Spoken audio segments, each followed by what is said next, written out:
A fresh new set with a fresh new panel of experts breaking down Mad Monkey, Smart Seat, and Destination AP up next on Crossfire. I guess we'll get into it, guys. Always enthusiastic, unbelievable, hard-nosed. Roll up the sleeves for this one. This Dallas team was very overrated from the start, like they always are every year. The talent there, Kevin Mack, Eric Davis, and Cohen Roach are maybe three of the most talented guys in the team. That's an ugly shirt. Always a pleasure having you on, guys. Time to freak out, Reese. Good evening and welcome into College Crossfire. Let's hear it. You're home for live sports debate on the 40 acres. I'm Reese Miller. Exciting panel with you tonight. So glad you've decided to join us. Brand new set. Check this out, fellas. We got sports jerseys representing all sorts of Texas sports. Got some Toronto, got some Harlan, got some Chicago, but representing everybody contributing. Hopefully you guys think it looks as great as I think it looked great. Great panel tonight as well. You guys inspire me. I like to call you guys the young stallions. You know, you sophomore, couple freshmen with you as well. Eric Goodman, I'll take the stallion. winner from last week. I'll give you the stallion. Okay. Stallion sophomore, Yeah. ready to go. For sure, yeah, I'm thrilled, man. I wasn't sure I was going to come back on after that victory. Yeah. I'd like to spend most of my time back there, but Yeah. couldn't pass up the chance with this new set. Yeah. Couldn't stay away from the thrill of victory. Nick Walters, welcome back, my man. Hoping for your first thrill of victory as well. Yeah, thank you, man. I'm still looking for that first victory, but last time I didn't have that first time luck, that beginner's luck. It's but all right. Hopefully this time I'll be able to beat Eric and Ross. Yeah, Ross Labenske, welcome. Your first time on the TSTV airwaves. Great to have you, man. Thanks. It's an honor to be here.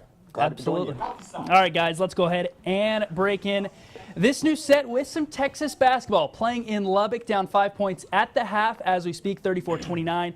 If the Horns don't beat Tech and Baylor this Saturday, it will be the first 20-loss season for the Longhorn Hoopsters since 1984, guys. Shaka Smart is signed through 2023 after a one-year extension in the offseason, but some are already putting lighters underneath his seat. With this season and the loss of Jared Allen, possibly Andrew Jones, guys, do you think his seat is already becoming hot just 2 seasons in? And really, do you think it's justified, Eric? We got one thing straight. This season has been an abject failure. I mean, I don't think there's a single positive you take away other than the freshmen that he recruited this past winter, this past summer, look very promising. And a big test for Shaka Smart that might determine whether or not we get that hot seat to start to heat up a little bit is, will those two guys stick around next year? That's going to be all on Shaka. I think he needs to be assertive in making that call. But the 3 recruits that he brought in last year have just regressed in a big way, and Tevin Mack's off the team at this point. And that I put on the coach, because number one thing you do as head of a program is you bring in the players, and when the players don't last more than a year and a half, then that's on the coach. Yeah, Tevin Mack officially released from his scholarship this week. He's going to be able to transfer over wherever he wants. But remember, he led the Longhorns in points the first 15 games of the year. Not even going to be a part of it next year. Nick, what do you think? Yeah, well, you just said that the number one job for a coach is to bring in that talent, right? Well, what he's been doing just that. I mean, he's bringing in Jericho Sims, and he got in Matt Coleman, right? And I think that he's doing a good job as a head coach. There's more positives to take out of this season than one may think, especially for a team that has an 0-13 away record. That's awful. But here's the deal. So in the ESPN broadcast with Kansas versus Texas last weekend, Bill Walton mentioned that Texas is in a ton of games, but they just lose them all. And that's a great point, because if you look back, 14 games have been decided by 5 points or less for these Longhorns. And I think that the youth of this team and the immaturity has really restricted this team from actually finishing games and be able to take advantage of the talent that they have on that roster. And I think going forward, I think Shaka Smart can continue to grow this young team.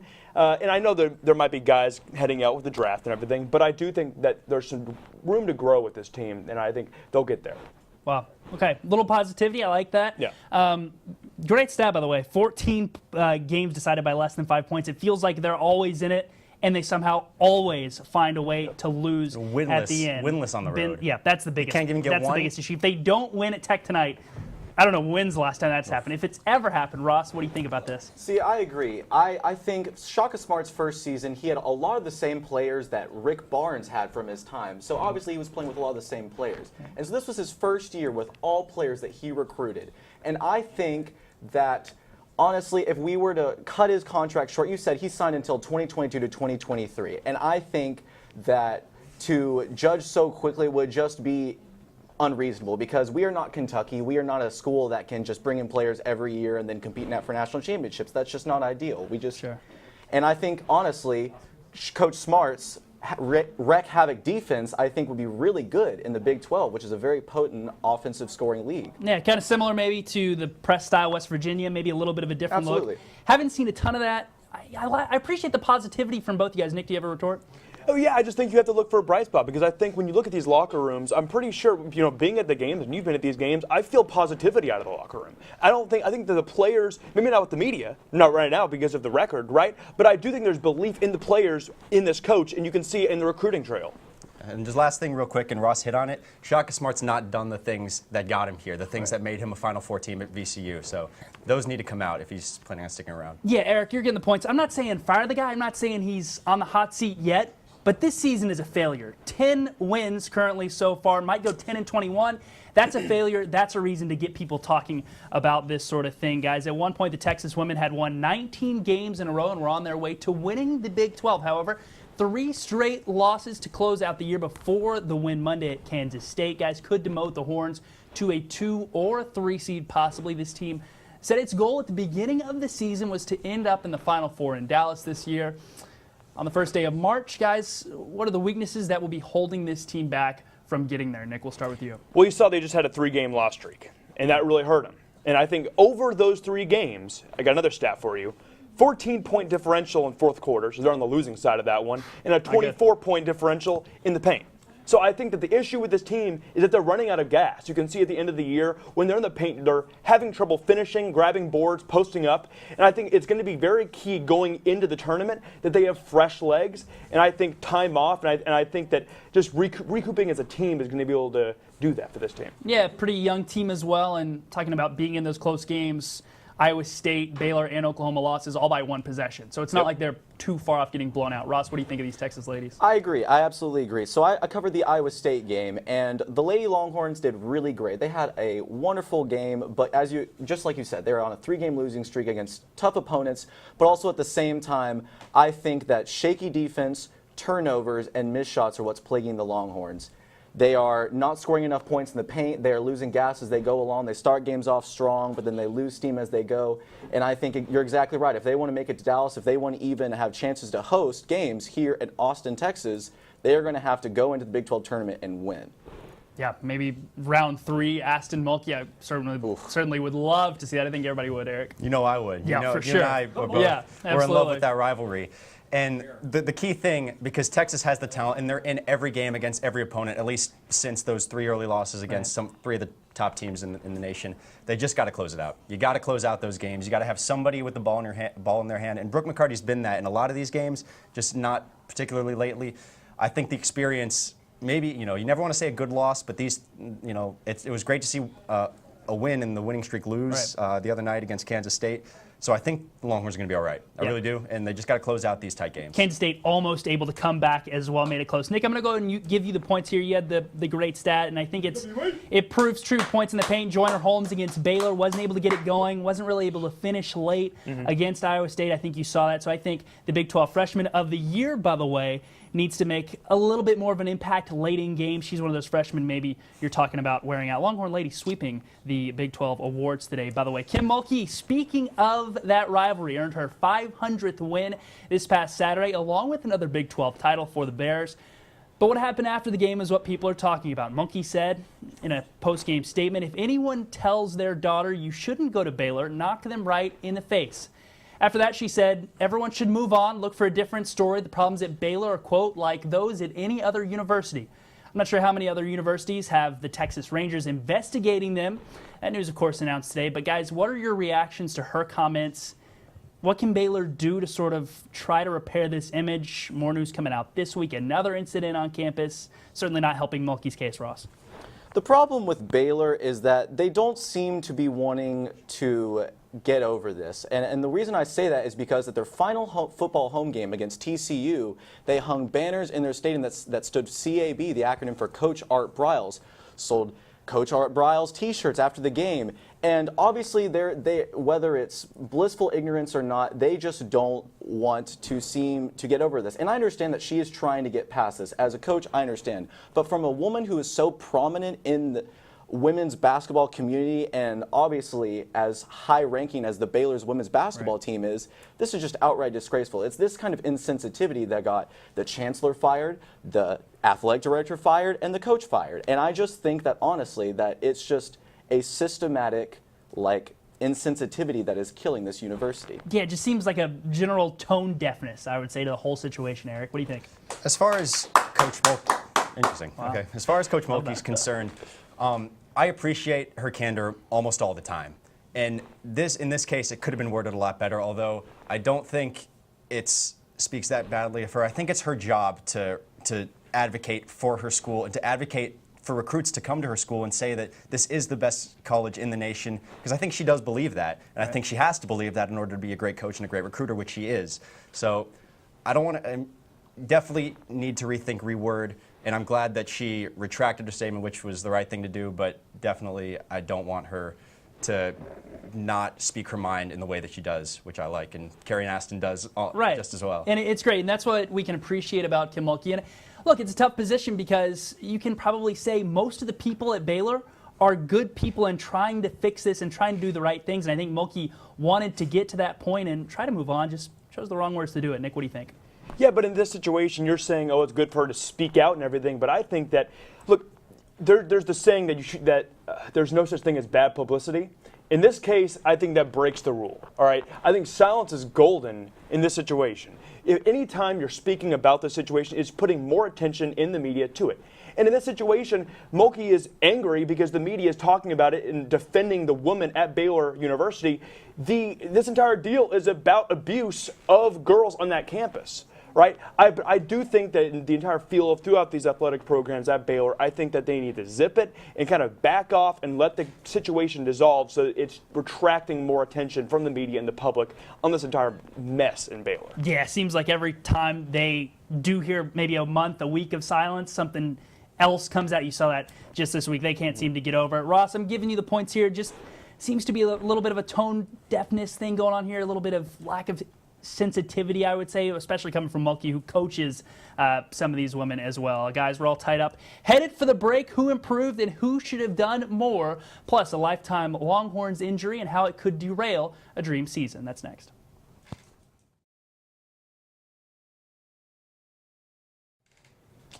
Welcome back to College Crossfire, your home for live sports debate right here on the 40 Acres. Brand new set, great panel, and a great start to the first block. Quick check on our scoreboard. Everybody with 1 point apiece getting on the board and getting ready to go. A first-timer Ross getting off to a hot start as well, guys. Post-NBA trade deadline talk. Trade deadline ended last week, leaving some teams thinking they could have done a little bit more, but some teams did do enough. Plenty of trades going down all across the NBA, headlined by, of course, Boogie Cousins to the Pelicans, throw in Nerlens Noel to the Dallas Mavericks, just so I can get some applause. Ross appreciates it as well, guys. The question is, what team do you guys feel like improved the most and maybe significantly impacted their chances on making a postseason run, Eric? So there's a formula to winning an NBA championship, especially in this modern era, and it's usually three things. It's shooting, it's veteran experience, and it's defense. And the Oklahoma City Thunder got that in Taj Gibson and Doug McDermott. You have a great young shooter in McDermott who I think can develop into a much better scorer and resemble what he was at Creighton, one of the best players in college in the last 10 years.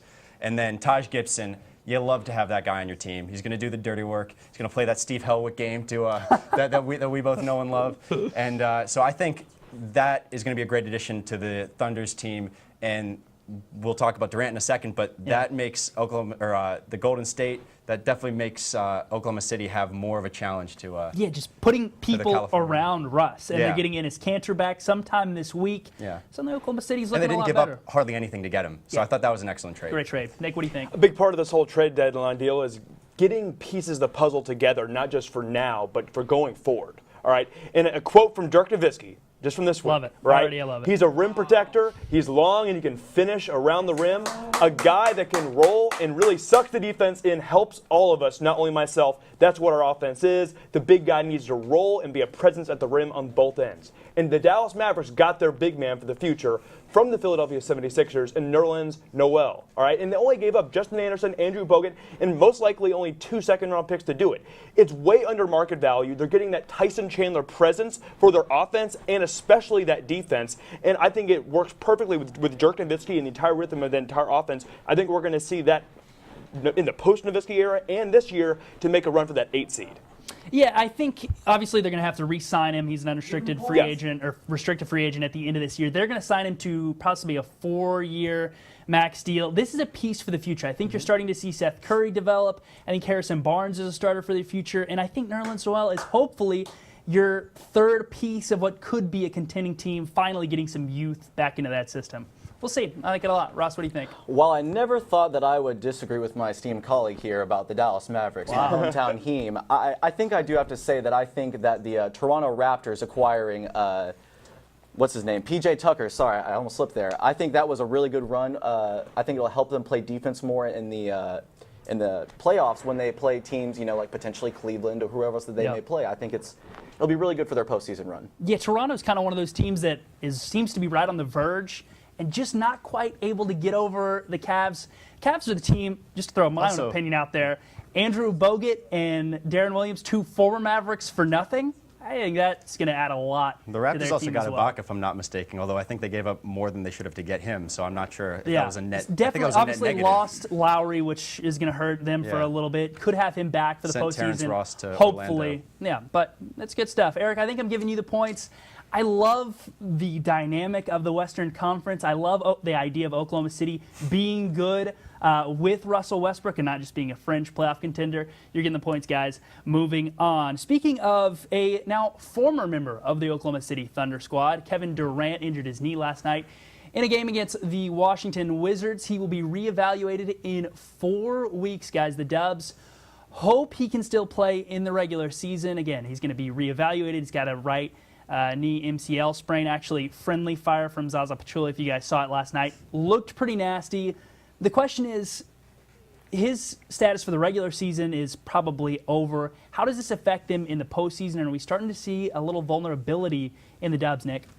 Anytime you lose your leader in points, rebounds, blocks, Everything. field goal percentage, I mean, it's going to hurt your team a lot. Right. But I think that it's making Golden State especially vulnerable. And I say that because in acquiring Kevin Durant, what they gave up? They gave up big men. Festus Ezeli, and of course Andrew Bogut too, who's now on the Cleveland Cavaliers, right? And I think that there's a big weak spot in the front court. So I think in the playoffs, when they're facing Western Conference teams like Memphis, like possibly New Orleans if they get that 8 seed, right? Yeah. Teams with great front courts and big men, I think that can pose a big threat to the Warriors, and especially coming down to the finals if they reach there with the Cleveland Cavaliers, if they reach there, what we're all looking forward to, Right. Tristan Thompson, Kevin Love, that might be what we're talking about in June as being the big Achilles heel of this Golden State Warriors super team. Yeah, hopefully Kevin Durant says he hopes to return. Mark Stein reported, should be able to go by the second round of the playoffs. But we'll see. Reevaluations, knees, scary stuff. Ross, what do you think? See, I agree, but also, we can't consider the fact that they have 3 All-Pros still on their in the starting 5 before Kevin Durant was even acquired this summer. So obviously, they're still going to score some points. Yes, being that they lost their leader in most of their offensive categories is definitely going to hurt them, without a doubt.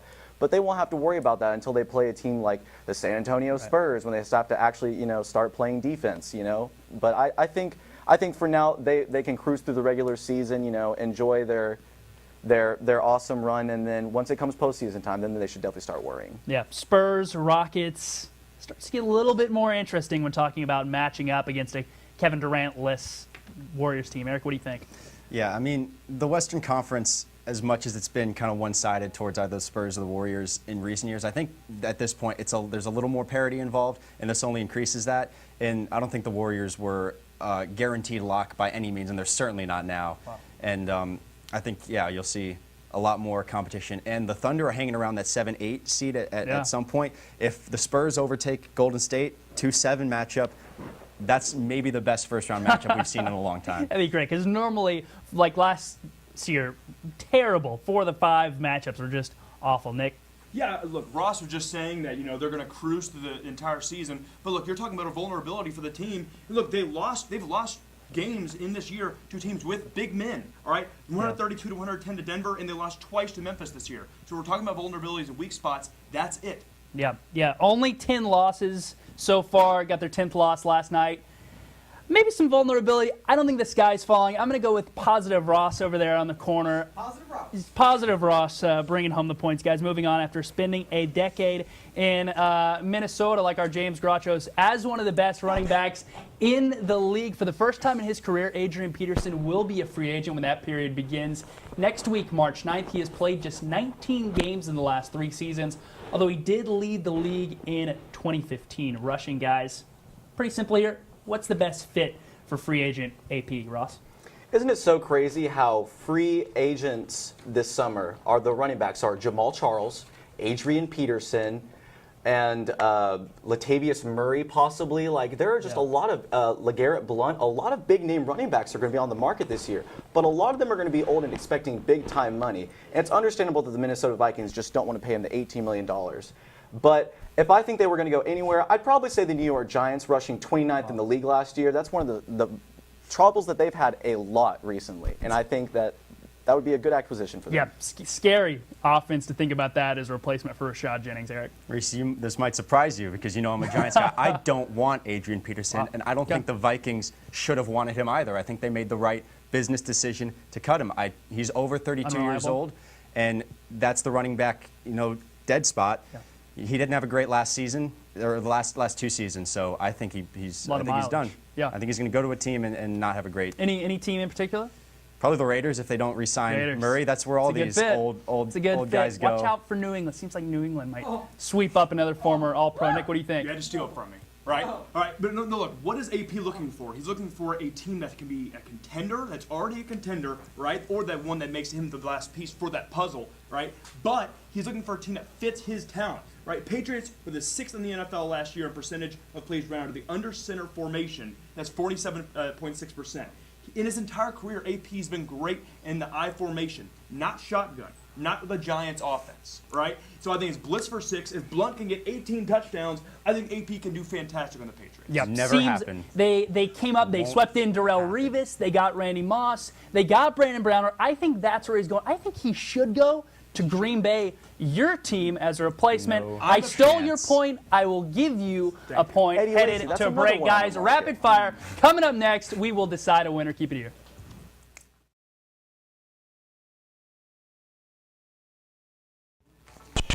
Welcome back to College Crossfire. Thank you so much for keeping it tuned here. It is almost time for our rapid fire segment. Points are doubled. We are about to decide a winner. Eric Goodman, Nick Walters, Ross Labenske looking for win number 1 in show number 1, guys. All tied at 2. Great panel. Great job so far. Time to get into it, Ross. Just so you know, points are doubled. That's how we roll with it, guys. Rapid fire. Veterans have begun getting just a choice of wherever they want to go. Andrew Bogut, Darren Williams were bought out from their contracts by the Sixers and Mavs.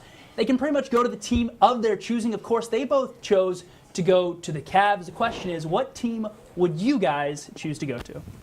NBA. You get bought out, you can go anywhere you want. Yeah, Reese, I'm a businessman. I'm going to wherever gives me the most money. I could care less about a ring. I gotta eat. My kids gotta go to college. Give me straight cash, homie. Wow. The greed. But the Knicks. Showing up on Come the on, show. Madison Square Garden. It's the Knicks. The Garden Spire. The Garden Spire. Maybe I'm still a kid. I still just got to think I want to go to my favorite teams, all right? And there's the money aspect, and maybe that's, I understand that what you're saying. You got to do what's best for the wallet. But no, I think I want to play for the team that I rooted for as a kid. I want to be able to hoist the trophy for the team that I rooted for. And that is? Which is? Mavericks. Okay, there we go. See, I wasn't sure. Green Bay, Dallas. I mean, I said I don't there's know. Noel. I don't know. Come on. Ross, what do you think? See, homeboy, I love the Dallas Mavericks. Wow, I still 2 remember Mavericks. 2010 like it is yesterday, man. Do I want to go? I want to go play for But it seems a like- team that's might get into the playoffs, or do I want to go to Boston, or to do I the want to go to? Glory, man. I'm not going to Golden State like Kevin Durant, but I would go play at the Garden. Eric Goodman getting the points, guys, getting fired up. Yesterday, the Dallas Stars continued trading their veterans and really the best beards in all of hockey. Jordy Ben, veteran defenseman, traded to Montreal. The Canadiens get him for a 4th-round draft pick, guys. The brother of course, one of the best players in all of hockey, Jamie Ben, guys. This begs the question, what are the best sibling combos in sports? Oh. The Ben's certainly not up there, but there have been some great ones. Oh. The Sedins, interesting. Wouldn't throw the Sedins quite to that level. I'll give you a curveball, okay? For this, Oh. most recently, Wow. I'd say the most in the public or in the media, even though it's not both of them in sports, but kind of sorta the Rodgers brothers. All right, you got Aaron Rodgers of the Packers. Wow. I kind of like it. It's getting boozed, but I like it. Yeah, and all the Bachelorette. Rodgers was kind of terrible at Vanderbilt, so I don't love it. But exactly, but just think about all the drama that's come out of that. Hey, And he how won much people foul. hate Aaron Rodgers now. They think he's a jerk. He doesn't talk to his parents. They go to his funerals. might be a jerk. I don't know. Nah. I mean, the answer is the Williams sisters. It That's just is. literally what I was about to say. I Like, mean, they're like that's the one answer. to the best. There- That or I there's have no to say the disputing Bennett that's the Bros. answer. I like the Bennett Bros a lot. The Bennett Bros are fired. They're a bit different, though.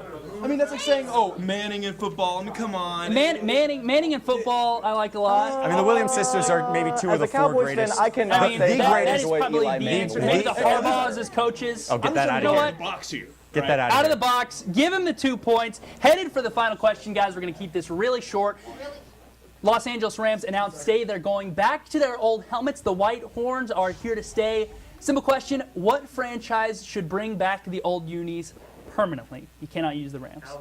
I'm happy about that. I didn't know that until you just Yeah. broke some news to me. I didn't, Well, and I'm super You're welcome. stoked about yeah, that. it's a way better look. Yeah, 100%. And it's the creamsicle Buccaneers jerseys. Oh, It's the that's creamsicle good. Buccaneers jerseys. Get those That's on the good. Think about the actual sick jerseys. The San Diego Chargers, now the LA Chargers bring back the powder blue jerseys. That didn't go away. It never went away. Never went no, away. those are good, How man. does that count? Yeah, but they didn't. They still wear them. They didn't go away. But we're talking about bringing it back permanently, right?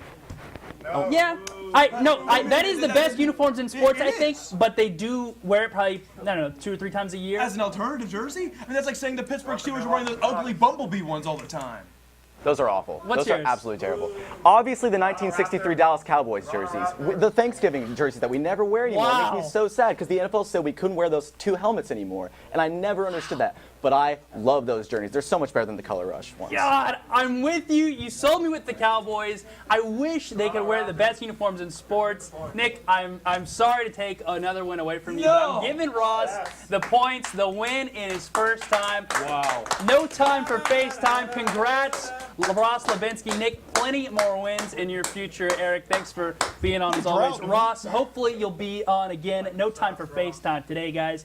Have to wrap it up. That will do it for show 5 here in 2017. Catch us live here every Wednesday night at 9 for the latest Longhorn sports news. Check out College Press Box. Mondays, they're on the TV at 9:30. We're all over social media platforms at TSTV Sports.